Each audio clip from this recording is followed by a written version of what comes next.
generative text. Jadi, ada yang tahu nggak sih apa istilahnya dari AI generative text? Jadi, AI generative text ini adalah kecerdasan buatan yang dapat menghasilkan tulisan secara otomatis.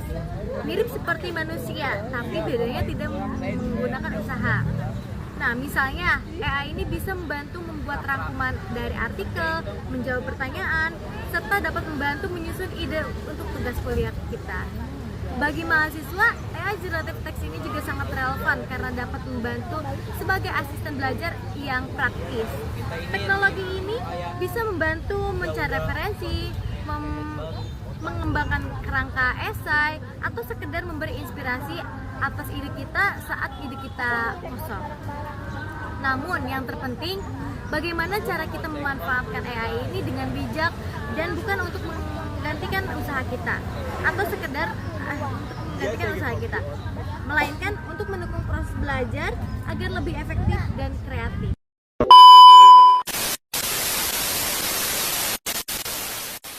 Perkenalkan, nama saya Arisa Kamilia Zulfa dengan nomor NIM 2280250042. Saya akan menjelaskan tentang studi kasus teknologi AI. Banyak anak sekolah sekarang yang menggunakan AI, seperti jika dia sedang mengalami kesulitan, sedang mengerjakan tugas atau mengerjakan PR, dia pasti mencari jawaban ke ChatGPT.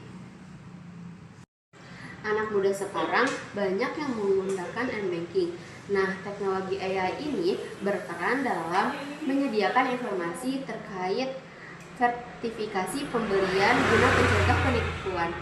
Tak hanya itu, AI juga mampu memberikan peringatan saldo masuk ataupun saldo nasabah yang berkurang.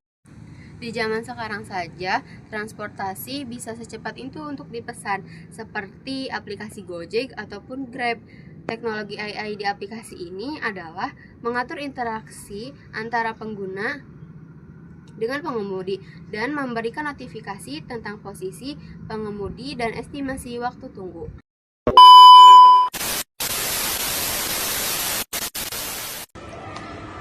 Aku Epi Marlianawati yang akan menganalisis dampak dan tantangan AI. Apa sih AI itu? Jadi, AI adalah teknologi yang berkembang sangat cepat dan mulai digunakan di berbagai bidang kehidupan. Kehidupan AI membawa banyak manfaat, baik dalam kehidupan ekonomi, pendidikan, kesehatan, hingga kehidupan sehari-hari. Meskipun begitu, penggunaan AI juga memunculkan sejumlah tantangan yang harus diperhatikan. Dari sisi positifnya, AI mampu membuat pekerjaan yang lebih efisien dan produktif. Tugas-tugas yang sifatnya rutin atau berulang-ulang itu bisa digantikan oleh mesin, sehingga manusia bisa lebih fokus pada pekerjaan yang membutuhkan kreativitas dan strategi. AI juga mendorong lahirnya sebagai inovasi baru, misalnya dalam dunia kesehatan dengan teknologi diagnosa penyakit, di bidang transportasi dengan kendaraan otonom, dan dalam layanan digital yang bisa memberikan rekomendasi sesuai kebutuhan pengguna. Tidak hanya itu, AI juga membantu perusahaan penghemat biaya yang mempercepat pengambilan keputusan berdasarkan datanya. Namun, AI juga memiliki dampak negatif. Salah satunya, masalah utamanya adalah ancaman berkurangnya lapangan kerja. Mengapa sih? Karena banyak pekerjaan manusia yang dapat digantikan otomatis. Selain itu, privasi dan keamanan data menjadi isu penting sebagai AI memerlukan data dalam jumlah yang besar untuk bisa belajar. Masalah lainnya adalah potensi bias atau ketidakadilan dalam keputusan AI jika data yang digunakan tidak seimbang. Ketergantungan yang berlebihan pada teknologi juga bisa membuat manusia kurang terlatih berpikir kritis dan kehidupan keterampilan manual. Tantangan lain nih dalam penerapan AI itu meliputi kualitas data yang harus benar, terjamin, karena data yang salah bisa menghasilkan keputusan yang keliru.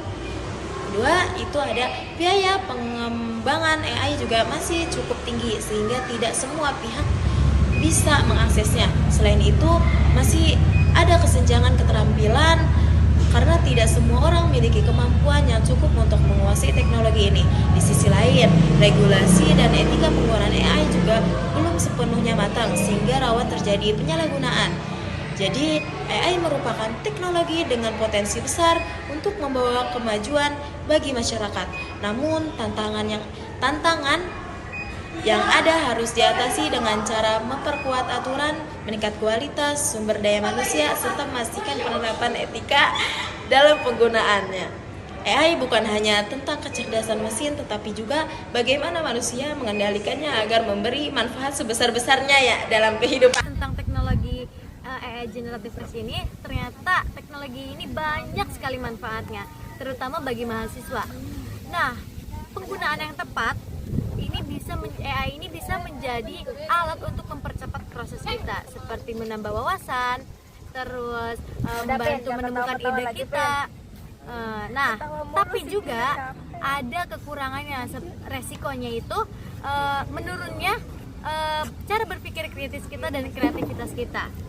Karena itu, pentingnya menempatkan AI ini sebagai pendukung saja, bukan untuk menggantikan proses belajar kita.